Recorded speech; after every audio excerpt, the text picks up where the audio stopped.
Brace yourselves for the most electrifying moment of our saga. The instant our genetically enhanced operative, Mira, goes from perfect assassin to unexpected savior. She was built to kill humans, until a single extraordinary encounter lit a fire in her heart and shattered everything she thought she knew.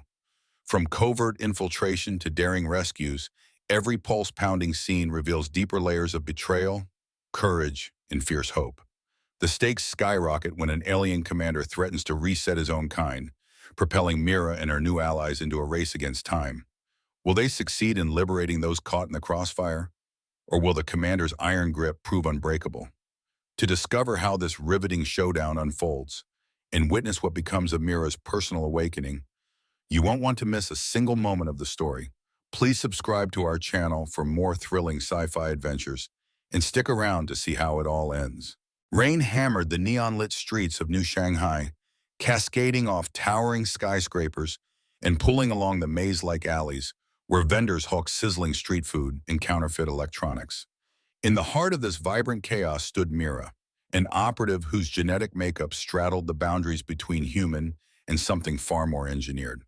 Her sleek black coat glimmered under the fluorescent lights, and her eyes, rich with an otherworldly sheen, scanned the bustling night market with patient precision. She hardly noticed the dampness in the air. Her internal body temperature remained constant, courtesy of the specialized gene sequences that had been woven into her DNA from conception. The crowd's energy was frenetic. Tourists and locals squeezed between narrow stalls, their voices rising in chaotic harmony. Mira slipped among them with liquid grace, her stance steady despite the jostling bodies on every side. She was careful to appear ordinary, though her stature and poise were too perfect to be fully human. Nevertheless, she blended in, trusting that most around her were too consumed by the nightly carnival of noise and color to detect her presence. Hidden behind the swirl of glowing signs and the haze of stir-fried noodles, Mira's quarry moved fast. He was a slim man wearing a hooded jacket, weaving between stalls to avoid the direct beams of overhead lights. What he lacked in physical prowess, he made up for in cunning. Mira had been tailing him for days now, an assignment from her superiors to retrieve or silence him. The official directive was ambiguous, but Mira knew what it truly meant. If the target resisted, she was to kill without hesitation. That had always been her role, ever since she'd been deployed on her first mission. But tonight was different. Through the moisture-laden air, she picked up subtle hints of his panic. Short, gasping breaths and elevated pheromone levels that her senses registered with an almost clinical detachment. Each drop of adrenaline in his bloodstream might as well have been a beacon guiding her through the crowd. The more he feared her, the easier it was to track him. She was, after all, created to exploit fear, to use it against her human targets. Despite her usual professional detachment, something about this hunt felt off. She couldn't place it. A faint tremor stirred in her mind, like a forgotten memory peeking around a corner. As she closed in, the hooded man made an abrupt turn into a cramped side alley, its walls plastered with decades of peeling posters advertising everything from VR pleasure dens to corporate labor recruitment. Mira's lips curved into a slight smile. Cornering him, there would be child's play. She had every intention of maintaining the cold efficiency that defined her actions. Within seconds, she rounded the corner and found him trembling against a graffiti-stained wall. His eyes darted around, searching for a way out, but all exits were blocked by either locked gates or piles of rusted junk. Mira's posture remained calm and predatory. She stepped closer, each stride calculated, until the sound of dripping water and his frantic breathing were the only things marking the passage of time. Don't kill me," he managed, voice quivering. "I have information about Dr. Arden Locke. Please, you have to listen." That name, Arden Locke, reverberated in Mira's mind, an echo that triggered a programmed response she couldn't yet decipher. She halted, her hand inches away from pinning him against the wall, as confusion and intrigue wrestled for control. The swirl of the man's fear-laced pheromones flooded Mira's heightened senses. His plea hung in the damp air, momentarily overriding her conditioned reflex to snap his neck. A fraction of a second later, she registered that he had said exactly the right words at exactly the right time. Arden Locke. Her programming recognized it as a high-priority name, though she had received only fragments of intelligence about Locke's significance. Mira's training dictated that she should either secure the target or eliminate him on the spot. Yet curiosity, a sensation she often suppressed, tugged at the edges of her consciousness. "Speak quickly," she ordered, her voice carrying the dangerous undertone of something not entirely human. Her posture remained poised to strike, but she allowed him enough space to form a coherent sentence. The hooded man swallowed hard. "Locke, he's discovered a way to break the genetic bindings that your commanders have placed in you. He can undo everything they did." In the gloom, Mira's eyes narrowed. She had been taught that her genetic modifications were the peak of evolutionary perfection, engineered biology that granted her superior strength, agility, and cognitive processing. Nothing had ever been mentioned about bindings, though. Tucked in her neural implants were instructions to serve Commander Sarath's directives without question, as well as unwavering loyalty to her own kind. That loyalty, she'd always believed, was natural. "Why would I need my genetics undone?" Her voice sounded detached, like a scientist studying an odd specimen. Beneath that calm veneer, a ripple of discomfort spread through her. She realized how deeply she'd come to trust the narrative of being enhanced but not controlled. Her target shifted, pressing himself against the cold brick behind him. He licked his lips anxiously. "Because it's not just enhancements they gave you. They restricted you, limited your emotional capacity, your ability to choose freely. Everything about you, your cunning, your beauty, your lethal potential, serves them. Don't you ever wonder if you have any say in what you do?" Mira's jaw tightened. For a fleeting instant, she felt the protest rising within her. Of course she had a say. Her every mission was carried out with precision and willingness. Wasn't it? The target's words gnawed at her certainty. She stiffened, unsure whether to credit these doubts or dismiss them as manipulative lies. Still, she wasn't about to let him slip away. She lunged, fluid as mercury, pinning him by the collar. The man's breath caught in his throat, his eyes huge.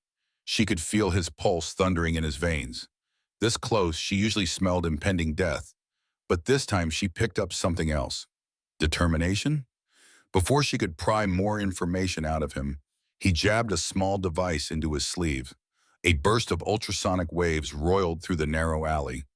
Mira hissed, momentarily disoriented. Her advanced hearing worked against her now, amplifying the shrill pulses that rattled her synapses.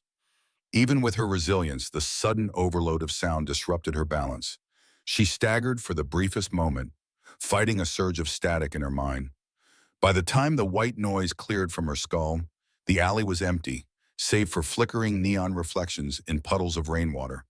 The target was gone, but his words remained, echoing in her mind like a twisted lullaby. Arden Locke. The notion of freedom from her own modifications tugged at her, no matter how much she tried to squash it. An hour later, Mira stood aboard a cloaked ship that hovered high above New Shanghai's skyline, hidden from the throngs below. The interior quarters of the vessel were smooth and clinical, illuminated by subtle strips of white-blue light that bounced off metallic walls. She made her way to Commander Sarath's private chamber, her footsteps echoing in the hush of the controlled atmosphere. Sarath was waiting as always. Tall and stately, the commander's appearance was a testament to elite engineering. His shimmering skin bore the same iridescent quality as Mira's, though his was tinted with an authoritative hue that manifested in tight lines and restless flickers of color whenever his temper flared. Right now, that color had darkened dangerously, a sign that Mira recognized as anger. "You failed to secure the target," Sarah said by way of greeting, eyes narrowed. His voice exuded an almost regal authority, amplified by the fact that his own genetic modifications were among the earliest, and thus the most venerated within their hierarchy. Report. Mira kept her expression impassive. She explained the encounter in the alley, focusing on the ultrasonic device that had disrupted her sensors. She mentioned briefly that the target had invoked Dr. Arden Locke's name. At this, Sarath's face hardened. "Locke again," he muttered, pressing a slender hand against his chin in thought. "This is not the first time we've heard mention of him. Rumors suggest he's close to something that could undermine our entire purpose. Genetic sabotage, or so I've been told. That word, sabotage, reminded Mira of what the target had said about being freed from her own constraints. She found herself inadvertently clenching her fists. Why did the idea unnerve her so? Commander Sarath continued, "We can't afford to ignore these leads any longer. The Council wants him eliminated. But first, we need to confirm what he's discovered. If there's any truth to this undoing of our genetic design, it could destabilize everything we've built." Mira straightened her posture, slipping easily into the disciplined stance she'd been taught. "I request permission to handle this mission, Commander. I can locate Locke faster than anyone else. Once we confirm his intentions, we will dispose of him." Sarath paused, his gaze sliding over her in evaluation. "I had hoped you would say that. While I deplore your failure tonight, your skill set remains unmatched." The commander's iridescent coloration darkened again with a flicker of subdued rage. "Do not mistake my approval for leniency. I expect results. Find Dr. Locke, learn the scope of his research, and then eliminate the threat. Immediately." Mira inclined her head in acknowledgement. The swirl of conflicting impulses within her was dizzying. On the surface, she was a weapon, sharpened, honed, and ready to strike at Sarath's command. Beneath, that single conversation in the alley had shaken the bedrock of her assumptions. She forced herself not to dwell on it. "Yes, Commander," she said, voice firm. "I will not fail." As she left the chamber, Sarath's final warning followed her. "You may be my finest creation, Mira, but remember your place. No one is above our cause or our design." The door slid shut behind her, leaving her with nothing but the hum of the vessel's engines and the disquieting echoes of the hooded man's prophecy about Dr. Arden Locke. Later that night, Mira arrived at the Sydney Genetic Research Institute, a towering complex at the edge of the city. Its facade was all glass and polished steel, a monolithic testament to humankind's ambition to decode and reshape life. A sign bearing the Institute's crest flickered faintly under the fluorescent street lamps as she surveyed the perimeter. A typical infiltration would have been simple for Mira. Cameras, motion detectors, biometric scanners, these were trifles to someone with her training and abilities. Tonight, though, the stakes felt higher. Each time she planned a new route or considered disabling another guard, the memory of that alley conversation returned, unbidden. She pushed it aside, focusing on the mission. Through her enhanced vision, she saw light on the top floor of the Institute. A figure was working late, moving between labs cluttered with advanced equipment. She zoomed in, calibrating her ocular implants for clarity. Even from this distance, she could see his purposeful stance and the tension in his shoulders. Dr. Arden Locke. She quietly scaled the building's rear section, using a combination of grappling gear and the improved agility her engineering afforded her. At a locked side entrance, she slid a stolen access card, lifted from a hapless maintenance worker, through a card reader. The door hissed open and Mira stepped inside, ghosting through empty hallways.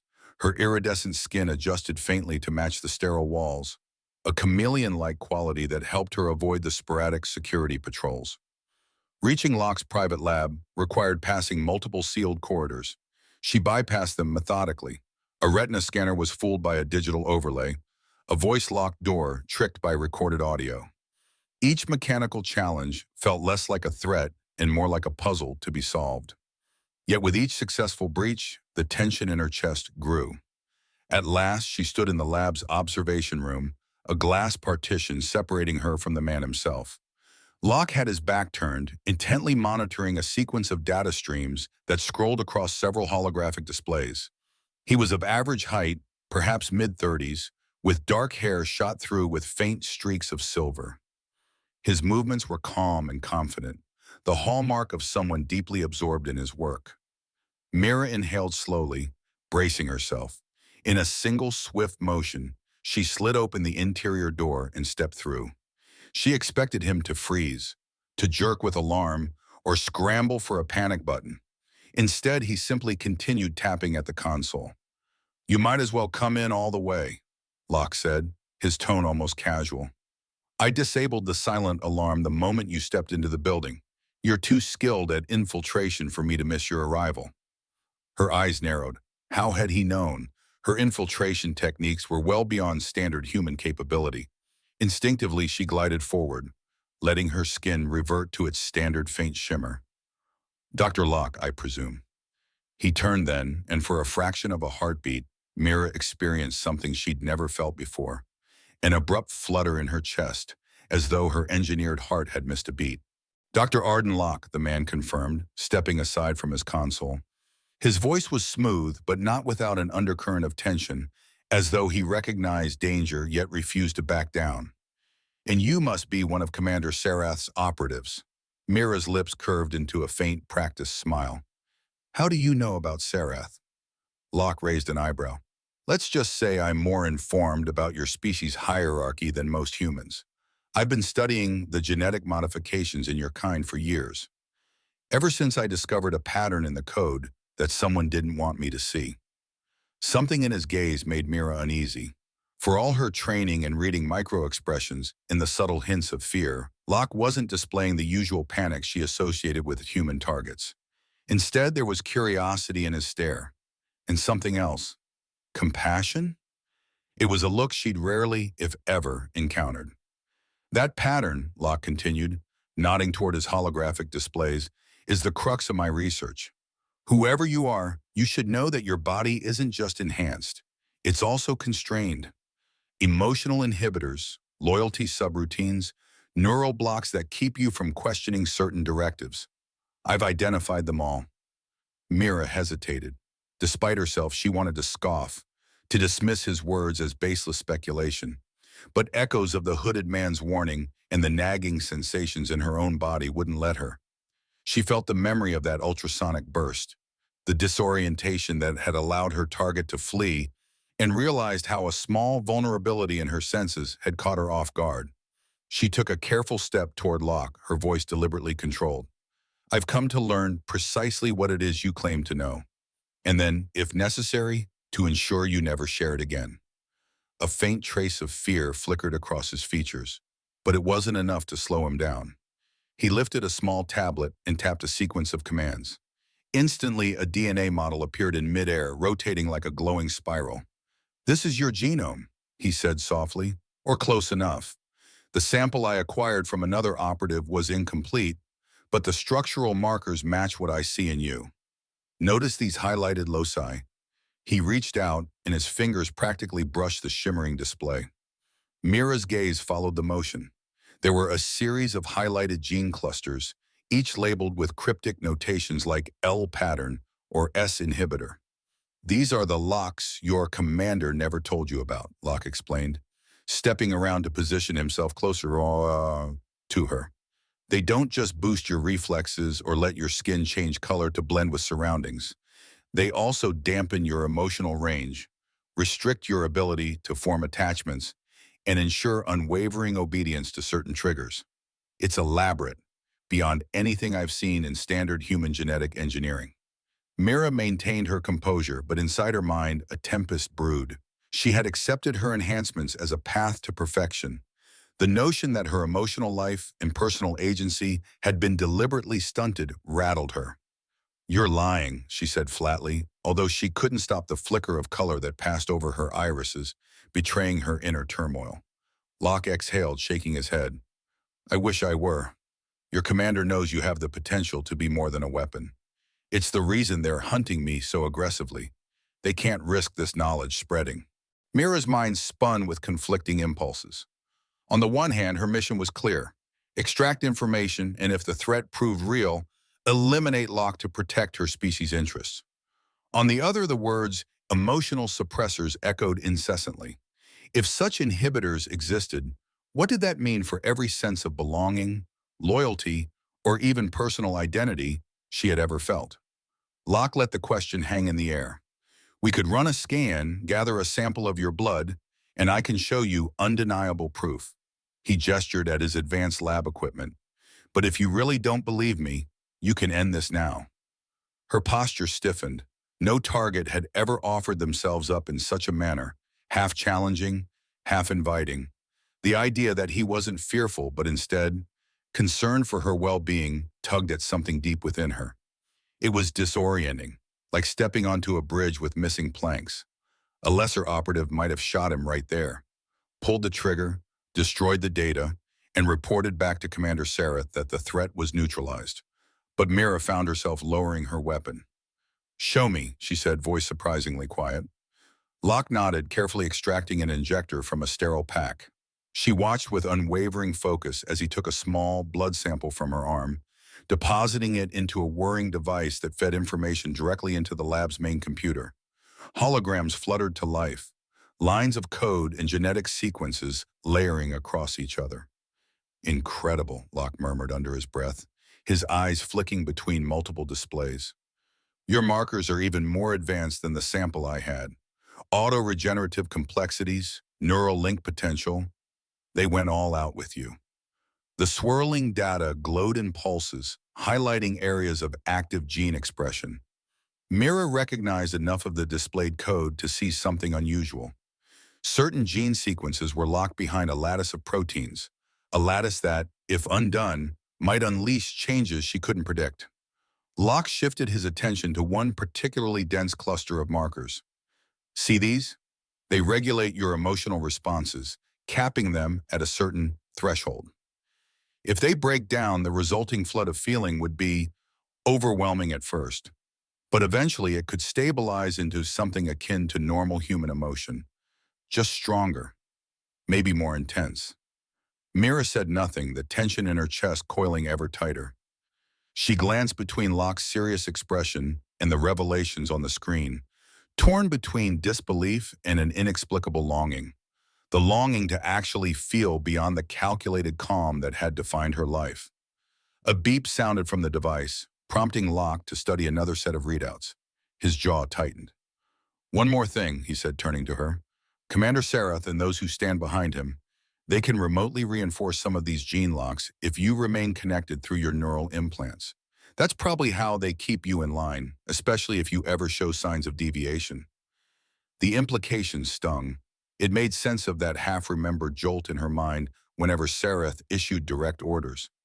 So many things she had dismissed as normal aspects of her physiology. In that moment, Mira realized she was poised on a knife's edge between loyalty and curiosity, between ingrained obedience and a beckoning new horizon. "Why are you doing this?" Mira finally asked, her voice low. She had never been one to trust a human source, especially one labeled a danger to her people's grand design. Yet Locke stood before her, unarmed aside from the knowledge that could unravel the entire foundation of her life. He paused before answering, as though weighing how much truth he could safely reveal. "Because I believe in choice. Your species, however you came into being, deserves the right to decide for yourselves what you become. We humans have our flaws, but we also have the capacity for empathy, love, rebellion, all the messy things that can break chains. I don't think it's fair that your kind was denied those possibilities." For a moment, Mira was silent, absorbing his words. She glanced over the lab equipment, the data swirling in luminous arcs around them, the faint hum of the building's nighttime air circulation. Her entire worldview was shifting, and she could practically feel her carefully placed mental pillars cracking under the weight of new information. She thought of Commander Sareth's order: learn what he knows and eliminate him. She thought of her unwavering record of mission success. Had it been her choice to succeed every time? Or had the gene locks ensured she never hesitated? Locke reached out, not to attack or restrain her, but to gently place a hand on her arm. His touch was warm, steady, utterly different from the sterile missions or manufactured seductions she had been taught to execute. It was oddly comforting, and it triggered a swirl of color beneath her skin that she'd never seen before. Her body's usual controlled shimmer took on a new pattern, like a wave of sunrise hues dancing across her arm. "I don't want to hurt you or your people," Locke said softly. "But if Commander Sareth succeeds in keeping all of you under his thumb, I fear what the future holds. A race engineered solely for combat and subjugation, possibly turned against humanity in a war we can't even imagine, or used for some other purpose we don't yet grasp." Mira swallowed, her throat tight. For the first time, a flicker of genuine emotion, fear, wonder, slipped past her mental defenses. She recognized a new trembling in her fingers, despite the countless hours of training she had in controlling every muscle.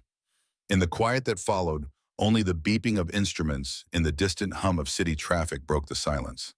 Finally, Mira inhaled sharply, making a decision that felt both reckless and necessary. She tapped the side of her head, disabling her neural implant's transmission. The direct link to Commander Sarath went dark, severed for the first time in her memory. Locke's eyes widened. That's a dangerous move. A faint smile ghosted across her lips. I need time to think, without Sarath whispering in my skull. She gestured at the data swirling around them.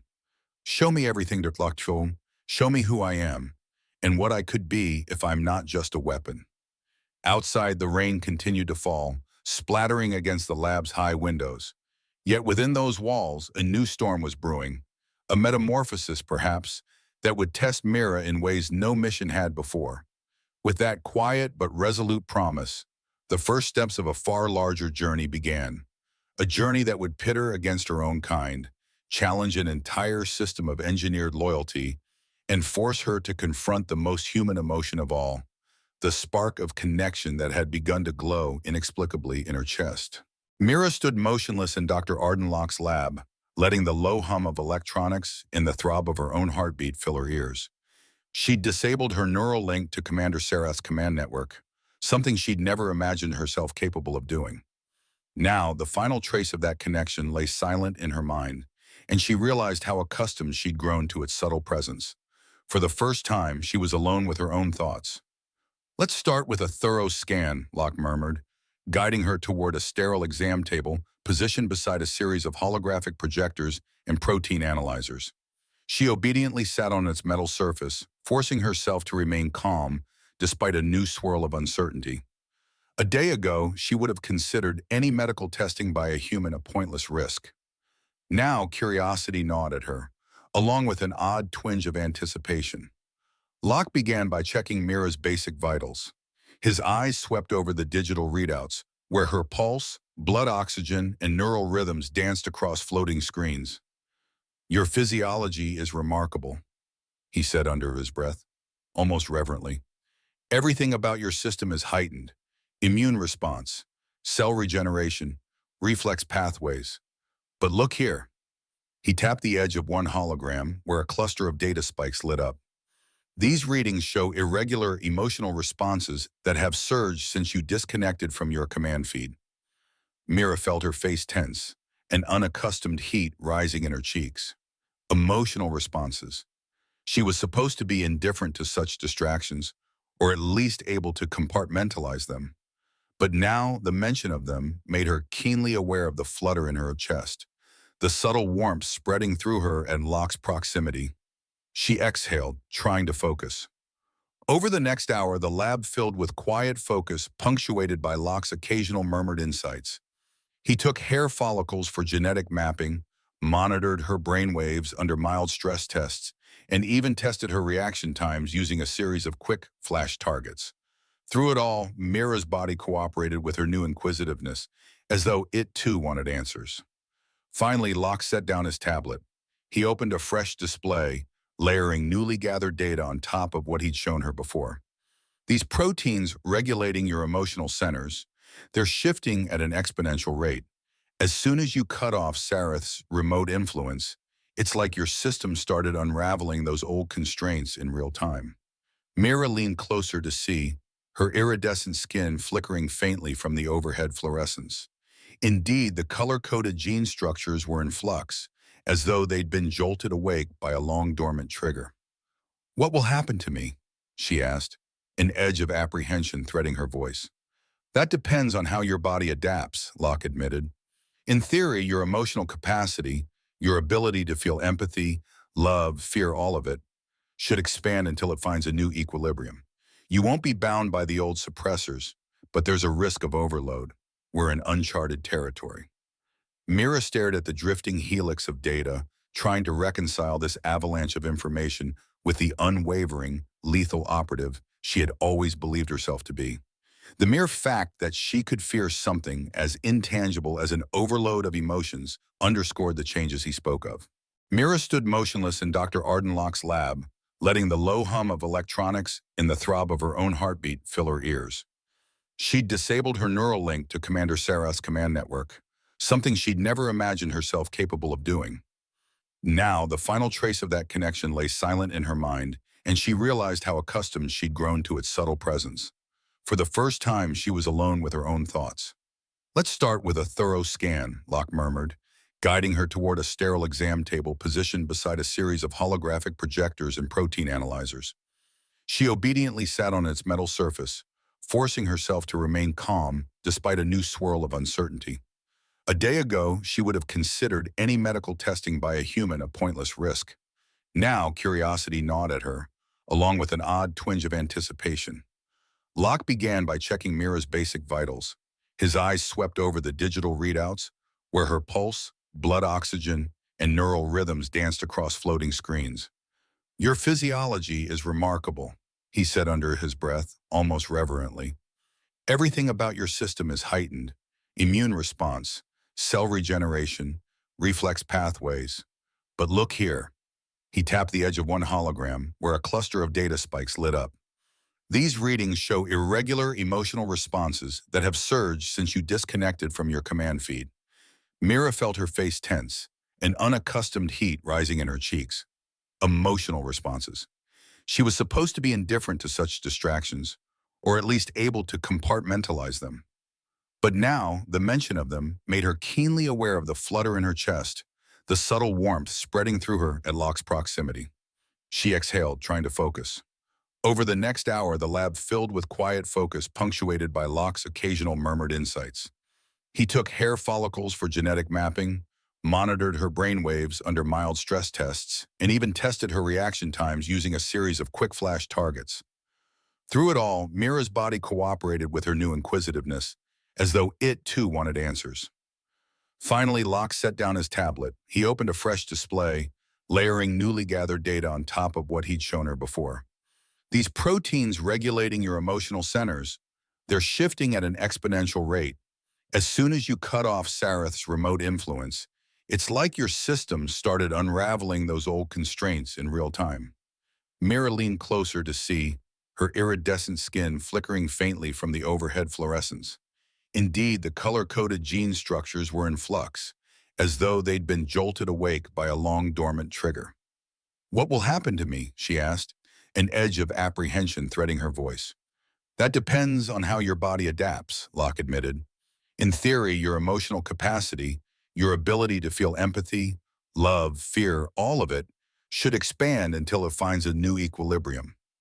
You won't be bound by the old suppressors, but there's a risk of overload. We're in uncharted territory." Mira stared at the drifting helix of data, trying to reconcile this avalanche of information with the unwavering, lethal operative she had always believed herself to be. The mere fact that she could fear something as intangible as an overload of emotions underscored the changes he spoke of. The testing continued into the early hours of the morning,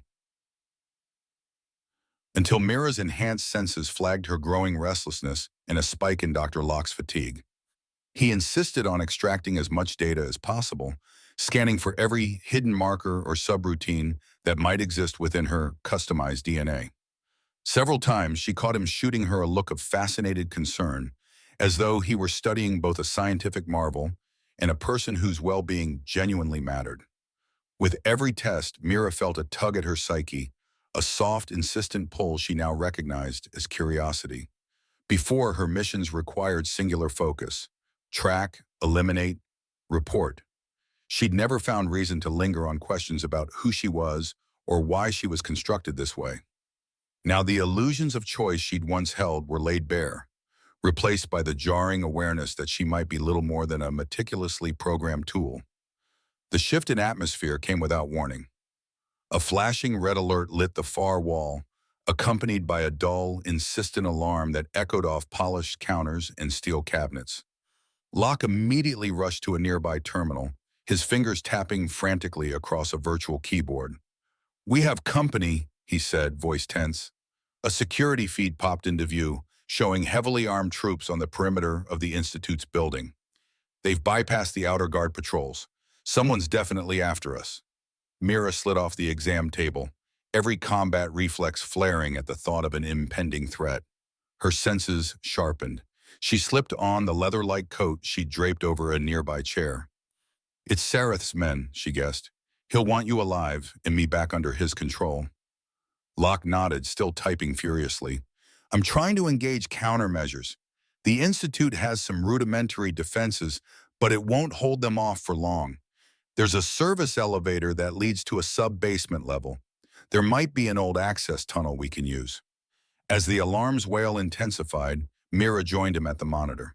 Security cams showed squads of black-clad troopers moving in tight formations. These were not standard city enforcement. Their fluid movements and calm efficiency screamed special ops. We'll have to move fast, she said, scanning the images. They're disciplined. Some might be like me, modified. Locke swallowed at the idea, stepping away from the console. Follow me. They passed through a labyrinth of corridors lit by the pulsing red emergency lights. Every so often, an overhead vent rattled ominously, as though the building itself were bracing against the intrusion.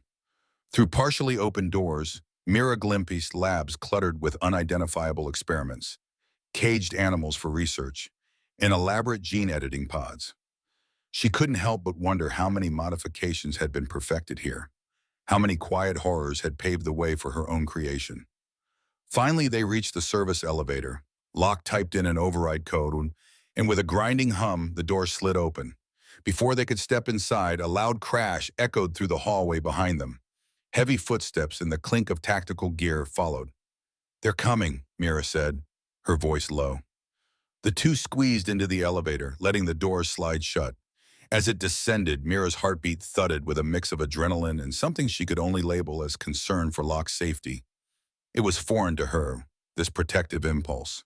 When the elevator finally jolted to a stop, she propelled herself into the darkness of the sub-basement, ready for anything. The sub-basement was a concrete labyrinth of old pipes, dusty storage rooms, and half-forgotten corridors. Dim emergency lights flickered against long, narrow hallways, casting restless shadows on the walls. Mira led the way, her eyes needing only minimal illumination thanks to her enhanced vision. She checked every corner, ears keenly attuned to any echo of pursuing footsteps. Locke clung to her shoulder, breathing hard, his eyes darting around with a mix of fear and determination. According to the schematics, this corridor should connect to a sealed exit on the far east side, he whispered. It's possible the maintenance staff never bothered to brick it up. A door loomed ahead, rusted at the hinges. Mira carefully tested the handle, and the metal groaned under her grip. With a single, fluid motion, she yanked the door open. Inside was a cramped utility room littered with disused equipment and crates marked with faded hazard symbols. At the back, a large ventilation shaft led into darkness. Locke stepped forward, shining a small flashlight he'd retrieved from his pocket. The beam illuminated piles of tangled wires and broken panels. I'm not sure how far this goes, he said, voice hushed, but it might be our best shot to avoid direct confrontation with the troopers. Behind them, the distant clang of boots on metal stairs reached their ears. Mira nodded briskly. We don't have time to pick and choose. She motioned for Locke to climb in first. Despite the precarious angle, he managed to wedge himself into the shaft. Myra followed, the flaking metal scraping against her coat. The space was tight, forcing her to crawl on her elbows, but her heightened senses helped her steady her breathing. They inched forward through the darkness, Locke's flashlight flickering across dusty corners and cobwebs. The air smelled stale, tinged with mold. Occasionally, something skittered in the darkness ahead, and Mira tensed, unsure if it was a rodent or just a loose piece of debris. Under normal circumstances, this cramped, vulnerable environment would have been an operative's nightmare. But her mind was strangely calm, an awareness that there was more than her life at stake. At intervals, the shaft branched off into smaller tunnels or maintenance hatches. Locke paused at each junction to consult a flickering map on his tablet, trying to keep track of their direction. We should be close, he murmured, after several minutes of tense crawling.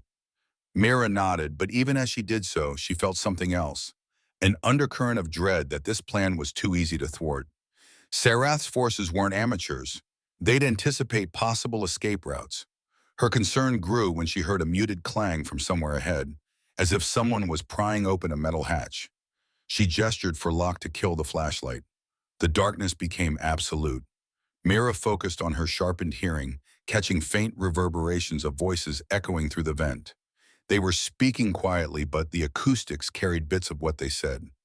Section C, sweep, no sign. Locke's breath hitched in his throat. She could practically feel his pulse, hammering in tandem with her own. For a split second, she considered turning side, but that would lead them directly into whatever troopers were following behind. She tapped Locke's shoulder, guiding him to an alternate route that branched off the main shaft. The two shifted their weight, inching sideways. Just as they managed to clear the junction, a bright beam of light swept through the main corridor, illuminating the exact spot they had occupied seconds before. Mira's heart thudded, but she didn't let any sound escape her lips. As the beam passed over them, she pressed her back against the cold metal, locking eyes with Locke in the scant light. Even in the midst of their predicament, she registered his unwavering trust in her. She found it both empowering and terrifying. They waited, silent as statues, until the troopers' voices and lights drifted away. Only then did they resume their claustrophobic crawl toward freedom. After what felt like an endless stretch of maneuvering, the maintenance shaft opened into a partially collapsed corridor that reeked of damp earth and decay. Broken ceiling panels and twisted metal littered the floor. Locke brushed aside debris with his foot, then lifted his tablet, scanning for any sign of an accessible exit. "This way," he whispered, aiming the dim light toward a gap in the wall. A partial collapse had opened a jagged hole large enough to slip through. Cool night air filtered in, mixing with the stale scent of the sub-basement. Slipping through the opening was no easy feat. Mira had to clear blocks of concrete and reposition steel beams so Locke could squeeze through. Each scrape of metal grated on her nerves, a potential beacon for the squads hunting them. But at last they emerged into the open. They found themselves in a narrow alley behind the Institute's complex. The city's glow painted the night sky orange, while the hum of distant traffic underscored how small and desperate their little pocket of escape truly was. Piles of discarded pallets and trash bins formed makeshift walls of debris. A cracked, flickering streetlight revealed no immediate signs of pursuers. Locke exhaled shakily. "We can't stay here," he said, looking around in agitation. "Sareth's teams might have the entire perimeter covered. We need a place they wouldn't think to look." Mira considered his words, her mind automatically flipping through the city's layout. She had memorized countless routes and safe zones as part of her infiltration training. The problem was that Sareth also knew she possessed that knowledge and could strategize accordingly. "Wherever we go," she said slowly, "it has to be off the grid. Someplace that neither side believes we'd risk hiding in." Just then, the distant roar of an approaching vehicle jolted them into motion. Mira grabbed Locke's hand, something she had never done with a target before, and pulled him deeper into the alley. They moved quickly, ducking behind a row of cluttered dumpsters. From their vantage point, they saw a sleek black hover truck glide by, scanning the area with a bright searchlight. Locke's eyes followed the truck's path, anxiety etched onto his face. "The old shipping yards," he whispered after a moment. "On the outskirts of the city. I've got an old colleague, a man named Kane, who used to store illicit goods there before he turned more legitimate. If he hasn't relocated, there might be a vacant container we can hole up in." Mira nodded, thinking of the labyrinth of stacked cargo containers that ringed the city's southern port. It was a place full of rusting steel boxes, shady dealings, and minimal official oversight. Precisely the kind of location an operative would normally avoid for fear of attracting notice. But in their situation, it was a wild card that just might let them slip past Sarah's net. They waited until the hover truck turned a corner, then dashed through a gap in the chain-link fencing. Mira's genetically enhanced stride let her clear obstacles with ease, while Locke kept up surprisingly well, adrenaline fueling his steps. When they emerged onto a side street, she paused, scanning the skyline. She could sense they were not alone. Her training told her eyes might be on them from above. "Stay close," she murmured. "We move fast and quiet. If we're lucky, we can be across the city before Sareth even confirms we escaped the Institute." Locke looked to her with cautious optimism. "And if we're not lucky?" Mira's gaze flicked upward, imagining Commander Sareth's stoic expression aboard a cloaked transport, or perhaps scanning the city's networks. "Then I'll fight," she said simply, "because for the first time, it's my choice." They took off down the street, each footfall a carefully measured step toward the uncertain future looming ahead. As the night wore on, Mira guided Locke along the lesser-known paths through Sydney's sprawl. They kept to back alleys, abandoned storefronts, and construction sites where security was lax. Once they crossed paths with a group of night shift workers trudging off a bus, still wearing reflective vests and carrying battered lunch coolers. Mira's instincts screamed to avoid any contact, but Locke gave them a sympathetic nod, as though he couldn't help but see them as innocent bystanders in this secret war. Every so often a hush fell between them, and Mira caught herself listening for sounds of pursuit. Her newly unbound emotions churned inside her.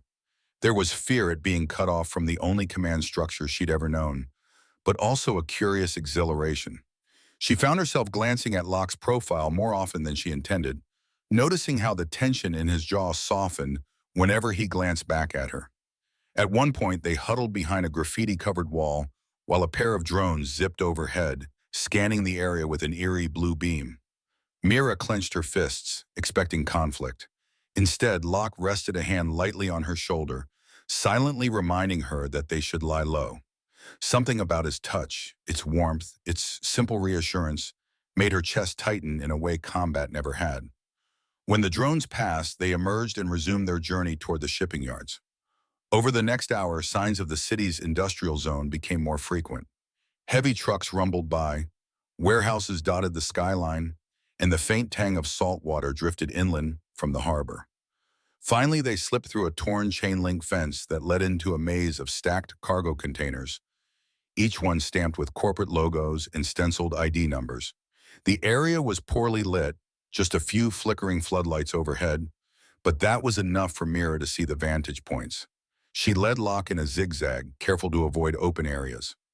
"Over there," Locke whispered, pointing to a rusted sign reading Harper and Kane Freight. The sign was bolted to a high metal gate, part of a fenced enclosure that spanned at least an acre. They moved in closer, and he tried the gate. Locked. "Stand back," Mira said, scanning for potential watchers. Then, with a swift motion, she struck the padlock with the heel of her hand. The old metal snapped, and the gate swung open. They slipped inside, finding themselves in a yard littered with cargo containers stacked 3 or 4 high. Some had logos chipped and faded by years of harsh weather. Others were brand new, gleaming under the overhead lamps. Locke navigated by memory until they reached a row of containers at the far end.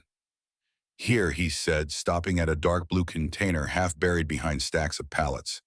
He rummaged behind a corrugated metal panel, muttering under his breath until he found a keypad. Punching in a code, he stepped back as the container door clicked and slid open. Stale air greeted them, carrying hints of old engine oil and sun-baked steel. Locke edged inside and flipped a switch. Dim emergency bulbs flickered on, revealing a cramped but surprisingly outfitted interior.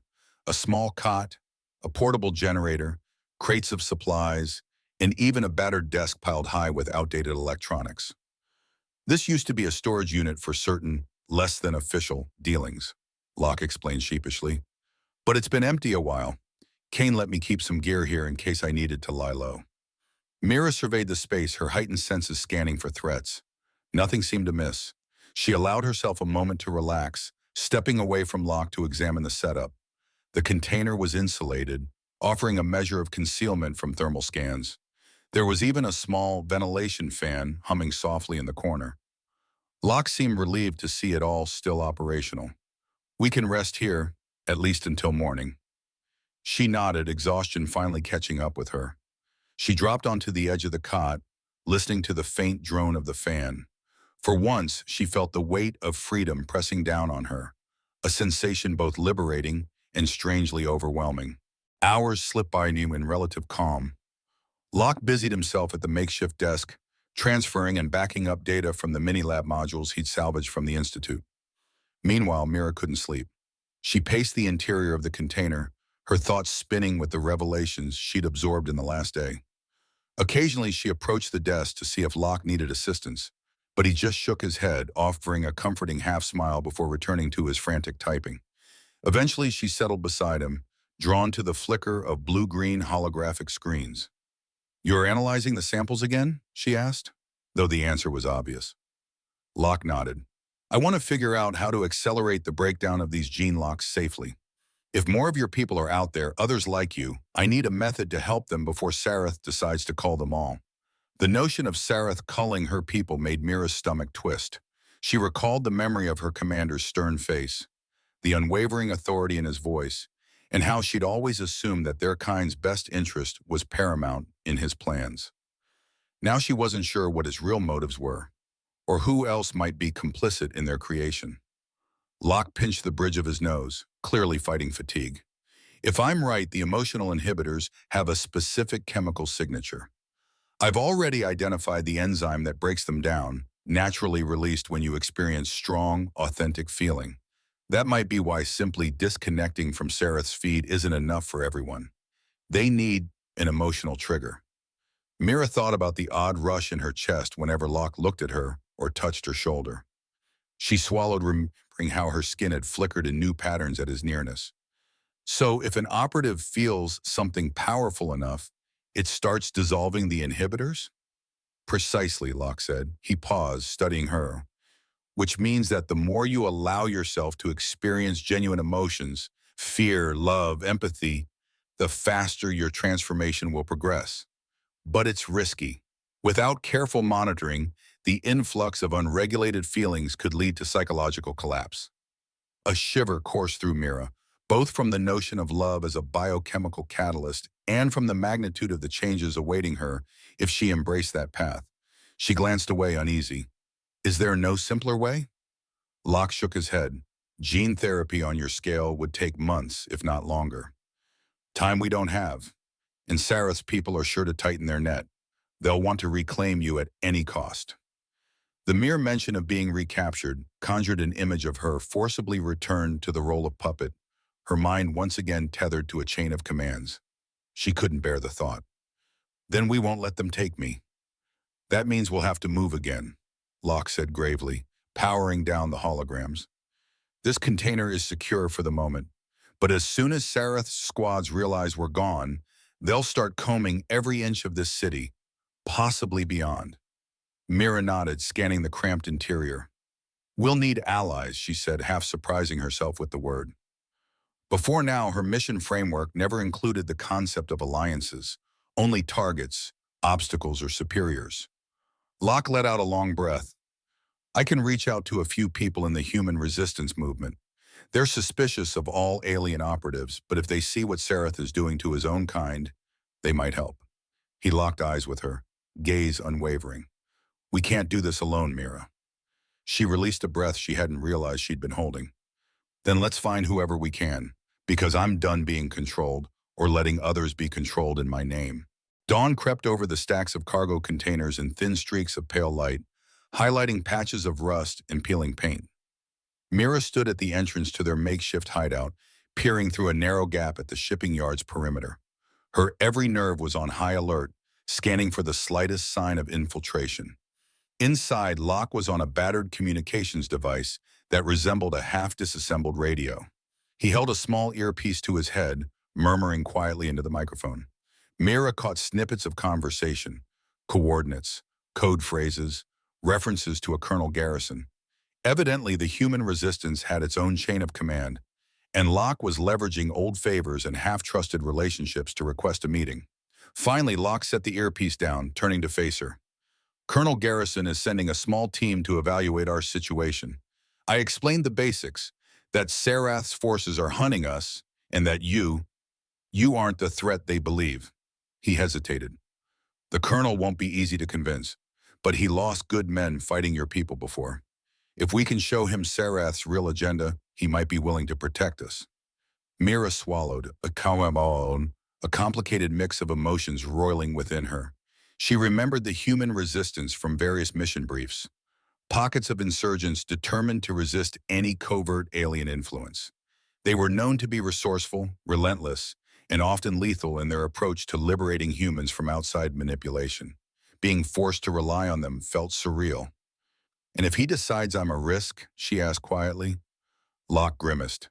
Then we'll have to fight or flee, but I believe we can persuade him. They used the next couple of hours to plan for multiple contingencies. Mira walked Locke through the best escape routes from the shipping yard. The meeting went badly. They also organized the lab equipment Locke needed to demonstrate the gene suppressor data should the Colonel's team prove hostile. By mid-morning, a humming noise at the gate signaled the arrival of a small convoy of vehicles. Mira climbed atop a stack of pallets to watch from above. Three unmarked vans approached, their tinted windows revealing nothing. From the passenger side of the lead van, a tall man stepped out, clad in rugged civilian attire, albeit with a distinctly military bearing. His graying hair and firm posture telegraphed authority. Colonel Garrison. Locke emerged from the container to greet him, arms raised in a gesture of no ill intent. Mira stayed back, crouched behind a rusted shipping crate, every muscle tense. The Colonel's men fanned out, scanning the area with practiced efficiency. They looked less like ragtag rebels and more like an organized paramilitary force. From her vantage point, Mira heard Locke introduce himself, saw him produce a data chip that presumably contained some fraction of his research. The Colonel's stern expression shifted fractionally as he listened, eyes flicking from Locke to the container, where Mira remained hidden. A sudden spike of anxiety ran through her. This was the critical moment. She had never negotiated with humans before, only tricked them, fought them, or observed them from a distance. Would Garrison hear Locke's plea? Or would he simply label her an enemy and open fire? At Locke's beckoning, Mira finally descended. Heart pounding, she approached the circle of armed men. Their stares bore into her iridescent skin, hands hovering near triggers. She forced herself to stand tall, ignoring the impulse to assume a combat stance. "This is Mira," Locke said, clearing his throat. "She's the one you need to see." Colonel Garrison's gaze bored into her. "You're the operative, aren't you?" he asked, voice gruff. Mira met his stare, setting aside the swirl of emotions long enough to maintain a calm facade. "I was, until I learned what Sarath truly wants with us, and how he plans to discard anyone who doesn't fit his design." A tense hush draped over the group. In that silence, Mira realized how far she'd come in a single night, from a silent enforcer to someone prepared to challenge her own commander's agenda. Her path was no longer about executing a mission. It was about forging an alliance that could reshape the destiny of both humans and her engineered people. And as Colonel Garrison considered her words, Mira sensed that the battles ahead would demand more than just her sharpened reflexes. They would require a resolute heart and the courage to trust, the very qualities she was only beginning to discover within herself. The makeshift negotiation in the shipping yard became a tense standoff of watchful eyes and loaded weapons. Colonel Garrison examined Mira with a hard, scrutinizing stare, flanked by at least half a dozen well-armed resistance fighters. At his side, Dr. Arden Locke stood like a bridge between two worlds, human and engineered, attempting to negotiate an unlikely alliance. "I'm still not convinced," the colonel said, his gravelly voice carrying over the clang of cargo containers shifting in the distance. "You're asking me to trust a being who was designed from day one to infiltrate, kill, and follow orders. Why should I risk my men's lives for this experiment?" Mira took a measured breath. Her senses were on high alert, noting every shift in the body language of Garrison's soldiers. Some bore old scars, physical or emotional, likely from fights against others of her kind. She doubted they'd drop their guard easily. Still, the raw determination gleaming in Locke's eyes gave her a thread of confidence. "Sarath intends to keep my people suppressed," she said evenly, choosing her words carefully. "The emotional inhibitors we were given rob us of free will. If we disobey or begin to break the conditioning, we're considered expendable." The admission lodged like a shard of glass in her throat. He'll come after any operative who shows signs of awakening, and eventually he'll turn them against humanity or simply wipe them out, if it serves his agenda.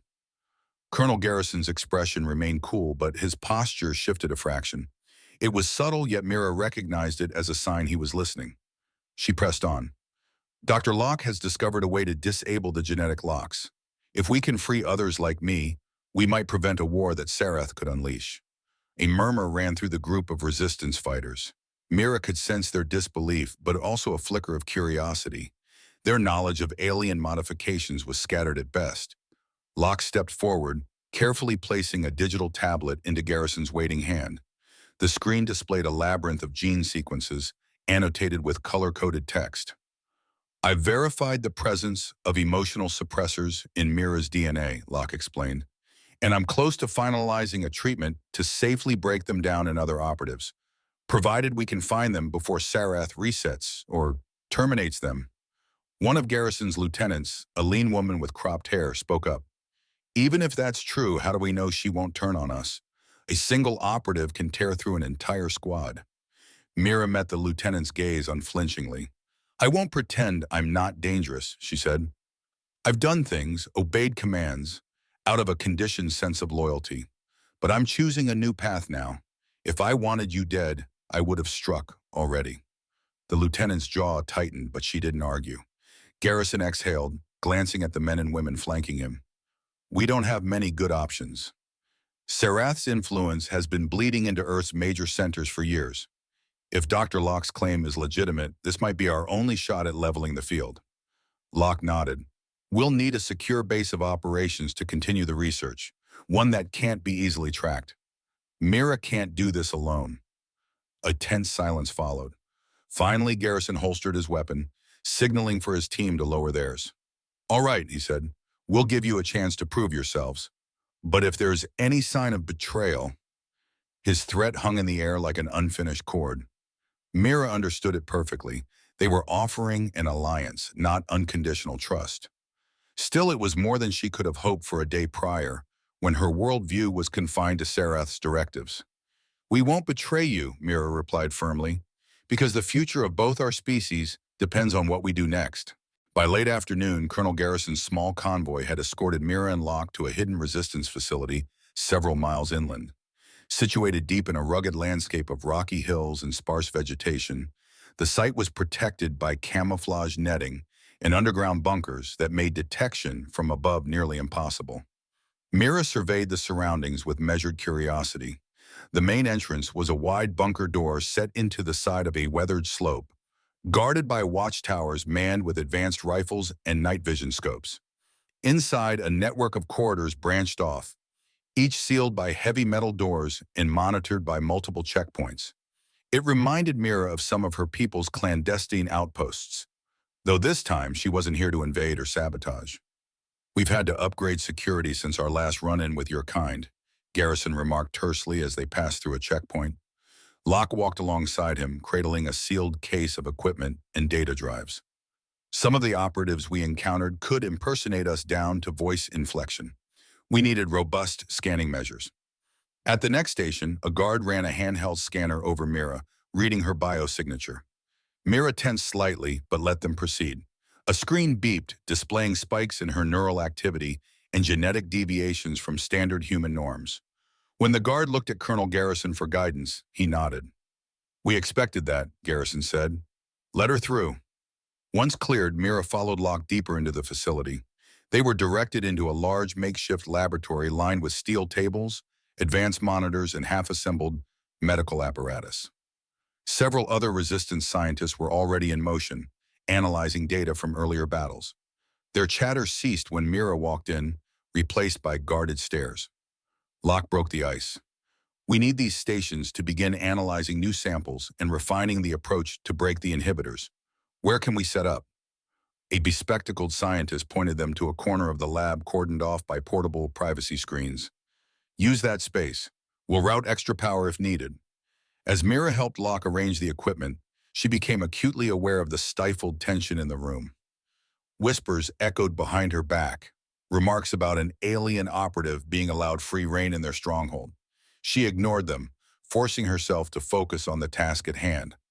Locke uploaded his research onto the facility's secure network. Holographic displays flickered to life, showing the intricate gene sequences that underpinned Mira's existence.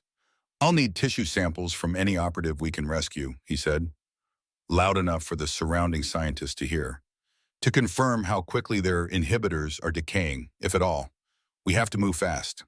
A young resistance researcher approached, peering at Mira with an odd mix of fear and fascination. "Is it true you can blend into your surroundings?" he asked in a low tone. Mira bit back a surge of annoyance, reminding herself these people had every reason to be wary. "Yes, my skin can shift to mimic most backgrounds. But that's not the point of this conversation." Locke intervened. We need to prove that once the inhibitors are gone, Mira's not just a weapon. We could show them your readings from the last round of tests." She nodded. "Fine, if it helps them trust me, or at least trust the process." Colonel Garrison joined them, crossing his arms. "We'll also need a plan to locate other operatives in time.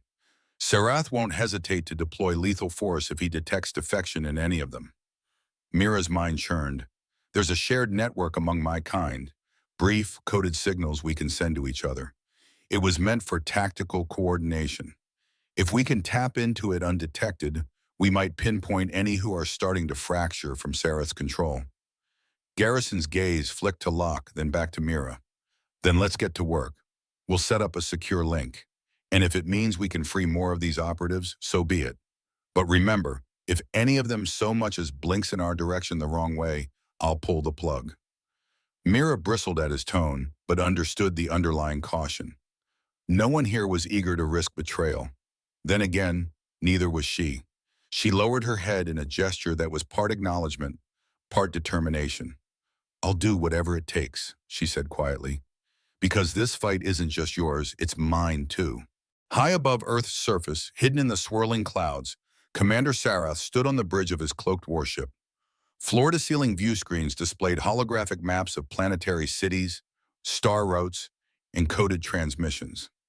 Sarath's iridescent skin flickered with an undercurrent of agitation, an anomaly in his otherwise composed demeanor. "Still no direct signal from Mira," reported one of his lieutenants, an operative with pale, gleaming eyes and an advanced neural implant. "We've intercepted chatter from human networks, but nothing concrete on her location. She's gone dark." Sarath's lips thin, accentuating the sharp lines of his cheeks. "I want every available asset searching for her," he snapped. "She was my finest creation, our best infiltration operative. If she's compromised, she could unravel everything." The lieutenant hesitated. "Commander, we have another issue. Several other operatives are displaying anomalies in their emotional inhibitor readouts. 3 have already been flagged for mandatory reset. If the inhibitor breakdown spreads, we risk a broader defection." A wave of color coursed along Sarath's skin, from a deep burnished blue to a hot slash of red. It was the closest he came to showing anger, but it simmered behind his eyes. "Prepare the reset protocols. We'll neutralize any operative that shows signs of fully awakening." Behind him, a younger officer stepped forward, trembling slightly under the commander's glare. "Sir, with respect, forcibly resetting so many might weaken our overall network. Perhaps we should consider—" Sarath's voice sliced through the air, colder than the vacuum of space. "You question me?" The officer flinched. "I only meant some of these operatives are still useful. A mass reset will hamper operations across multiple sectors. We might be more vulnerable to human resistance movements." Sarath paused, considering. His expression gave nothing away, but the flickers of color on his skin betrayed some internal calculus. "We will prioritize the most immediate threats," he said at length. "Those with advanced signs of inhibitor decay are to be either reset or terminated. Others will remain under observation." The lieutenant nodded, relief evident. "Understood, sir." Sarath turned to face the towering windows that reflected the swirling atmosphere outside. The earth lay below, a mosaic of continents and oceans. In the distance, an array of smaller ships, some cloaked, some disguised as commercial vessels, remained in orbit. Each was a piece of his larger puzzle, a step in consolidating control over both his own species and humanity, should it come to that. With a measured gesture, Sarath keyed in a command on the console near him. The screens reconfigured, showing a rotating 3D model of Mira's genetic profile. Lines of text scrolled beneath it. Her mission logs, performance stats, and psychological assessments, all culminating in an ominous footnote about unverified emotional fluctuations. "Find her," Sarath repeated, voice a low snarl. "This defection cannot be allowed to spread. If Mira has indeed aligned with Dr. Locke and the Resistance, she has become the single greatest risk to our entire operation." Even as he spoke, the warship's engines rumbled, powering for a shift in position. Around him, the bridge crew worked with mechanical precision, heeding the unspoken threat in their commander's tone. Nobody dared question his directive again. Outside the star-flecked observation panels, the Earth continued its slow rotation, oblivious to the quiet war unfolding beneath its cloud cover.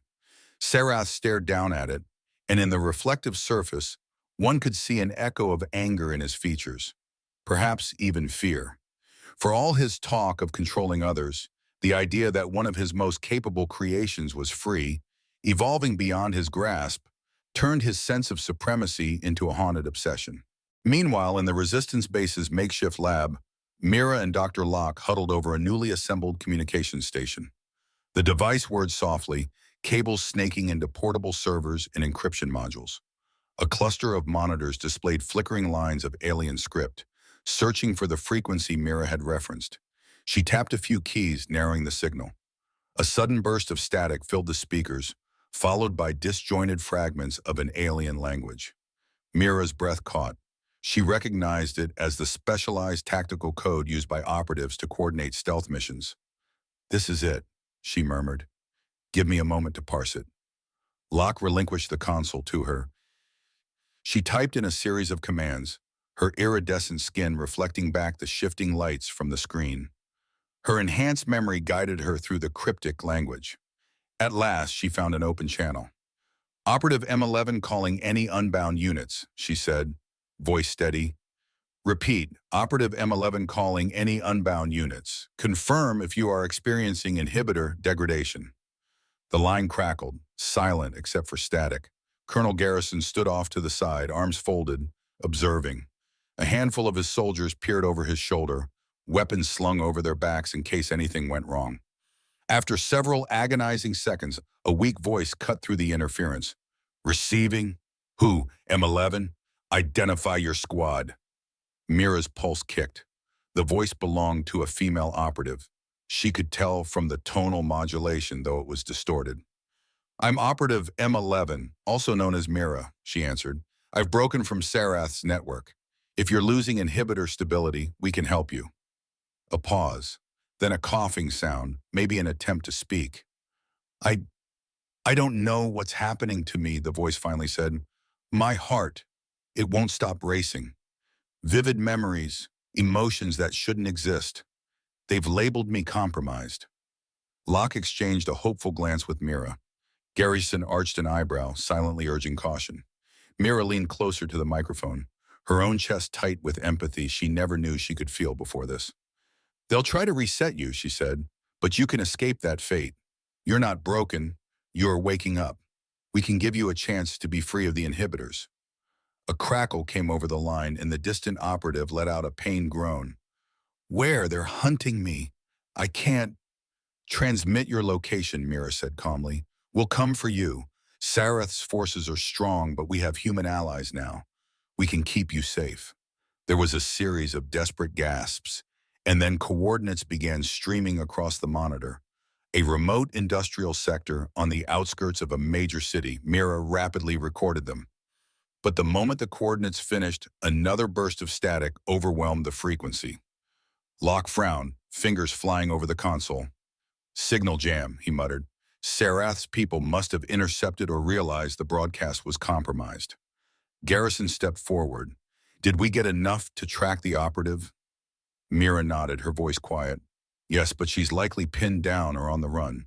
We have to move fast if we want to reach her before Sarath's units do." The colonel's gaze flicked between Mira and Locke. "Then prepare your rescue team. We'll lend you a squad, but keep in mind, we won't hesitate to withdraw if this turns out to be a trap." Locke stood. "We'll need a mobile lab if we hope to stabilize her. She might be in the midst of a massive inhibitor breakdown." Mira drew in a breath, adrenaline surging. "I know how Sarath's squads operate. We'll have to strike at the right time, or they'll have her cornered with no chance of escape." Colonel Garrison nodded, jaw set. "Then let's give them a fight they won't expect." As the group dispersed to ready equipment and weapons, Mira lingered a moment by the console. The voice of that unknown operative still echoed in her mind, a voice that trembled with confusion and fear, not unlike the emotions Mira had started experiencing since meeting Locke. "I won't let her die. she whispered, more to herself than to anyone else. She deserves the same chance at freedom I got. And for the first time, the vow felt truly personal, forged in a crucible of shared vulnerability and hard-won compassion. Nightfall found Mira and a hand-picked team of resistance fighters speeding along a desolate highway in two unmarked transport vehicles. The cargo space of the lead truck had been converted into a rudimentary mobile lab for Dr. Locke, stocked with medical supplies and scanning devices that hummed with quiet urgency. Several armed men and women rode alongside them, scanning the horizon for any sign of Sarath's forces. Mira sat near the back, reviewing a digital map of the industrial sector where the distressed operative had transmitted her last known coordinates. The area was a sprawling tangle of dilapidated factories, rusting pipelines, and half-flooded warehouses. Garrison's intelligence indicated minimal human activity, an ideal hunting ground for Sarath's retrieval teams. Locke slid next to her, whispering over the drone of the vehicle's engine. We'll have to secure her before attempting any serious medical intervention. If she's in the middle of an emotional spike, it could be dangerous just to move her. Mira nodded, her gaze flicking to the half-dozen other resistance soldiers in the truck. They wore grim expressions, weapons resting on their laps. She understood their apprehension. They were about to risk their lives for an alien operative who, under normal circumstances, might have been an implacable enemy. It spoke volumes that they were willing to try on. Approaching the coordinates, the driver called out. The truck shuddered to a halt behind a row of twisted metal fences. Distant floodlights illuminated a wide courtyard but littered with abandoned machinery. Mira hopped out first, scanning the darkness with her enhanced vision. The night air smelled of decay and stagnant water. Movement on the far side, she murmured to Locke, pointing to a cluster of broken concrete pillars. The team moved in a tight formation, stepping cautiously across rubble-strewn ground. A faint hum in Mira's earpiece signaled that Colonel Garrison's secondary squad was setting up a perimeter. She could see no immediate sign of Sarath's troopers, but that didn't ease her tension. Near the pillars, they found evidence of a struggle. Blood spatters, scorched marks on the concrete suggestive of a high-energy weapon discharge. Locke knelt, analyzing the blood with a compact scanner. Same genetic profile, he confirmed softly. She was here. A muffled cry broke the silence, echoing from deeper within an abandoned structure. Mira was on alert in an instant, gesturing for the team to follow. They wove through a half-collapsed entryway, ducking beneath rusted beams until they reached a narrow corridor leading underground.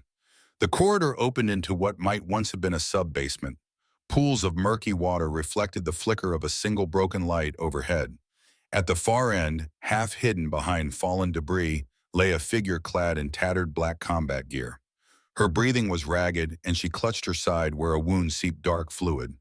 "Operative?" Mira called softly, raising a hand in a non-threatening gesture. "We got your signal. We're here to help." The wounded operative's eyes snapped open, glowing faintly with the telltale sheen of her engineered lineage. "Stay back," she hissed, voice quivering. "They're coming for me. Sarath's people." Locke rushed forward, ignoring her warning. Mira followed, scanning the darkness. "No sign of them yet, but we can't stay long."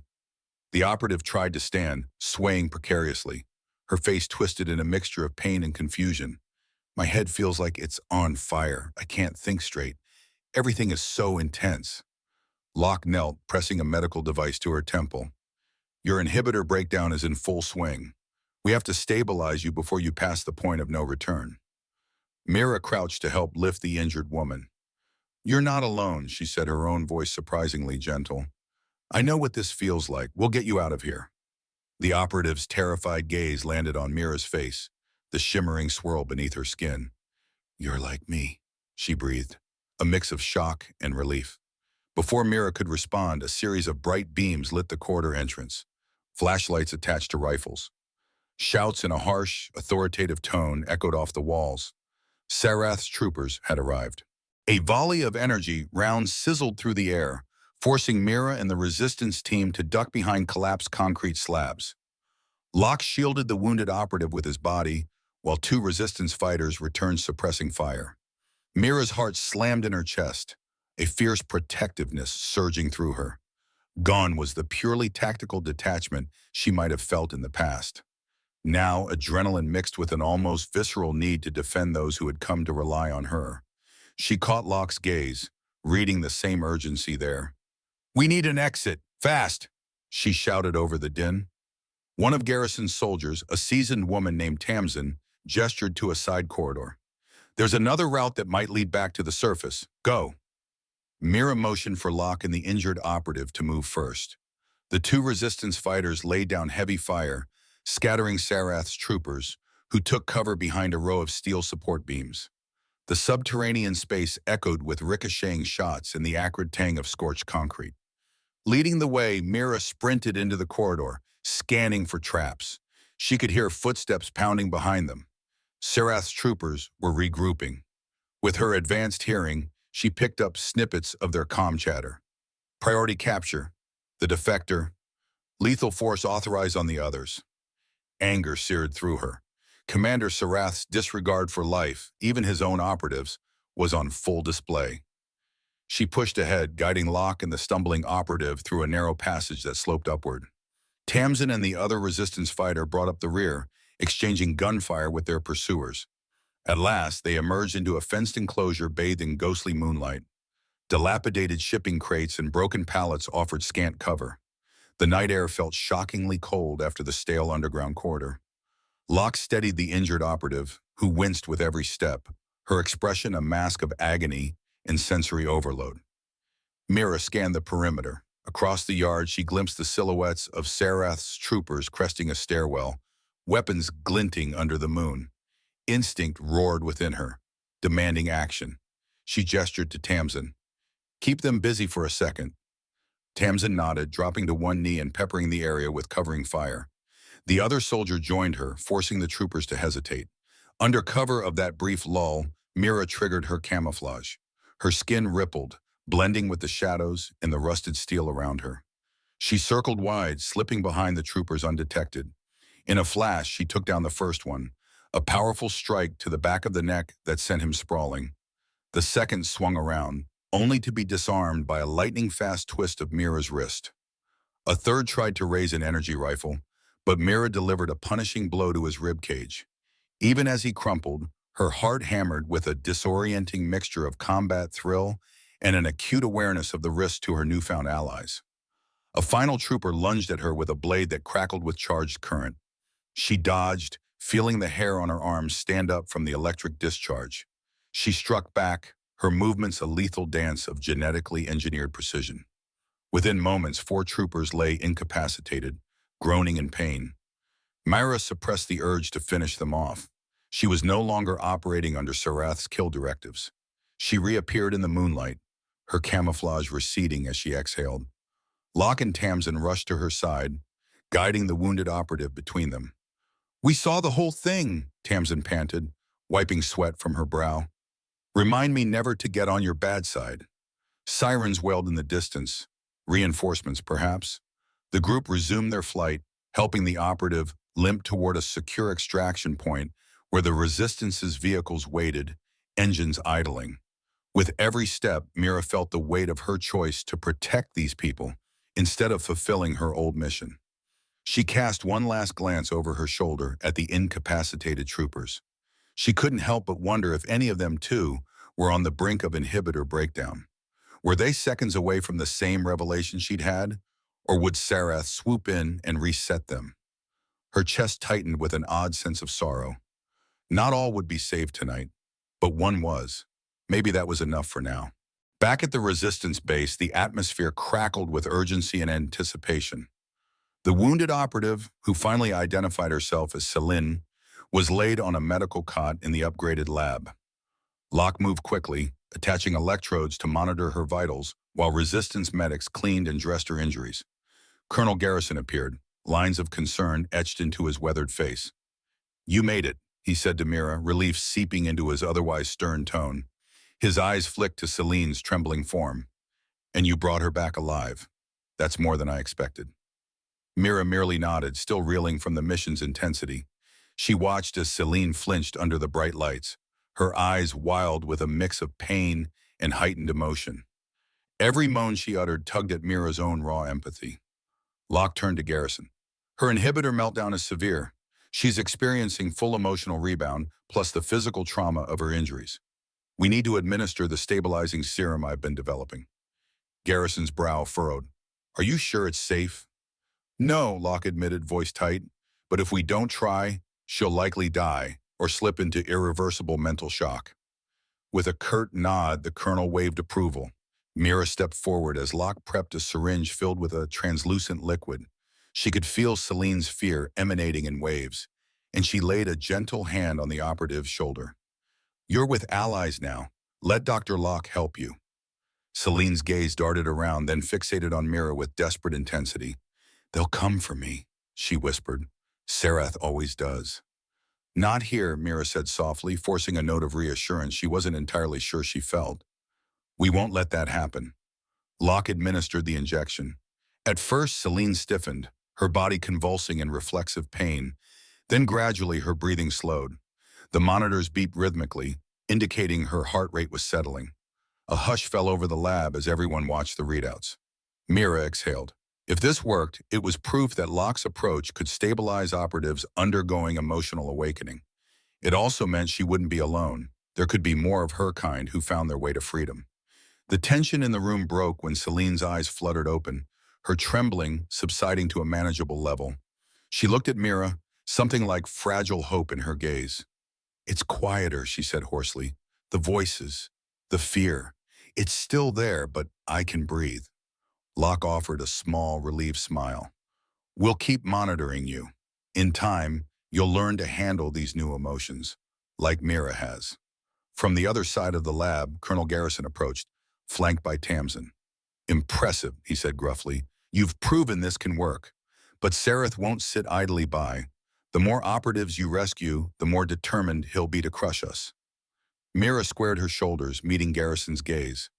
Then we have to move faster. We have to contact as many as we can and give them a chance to break free before Sarath resets them.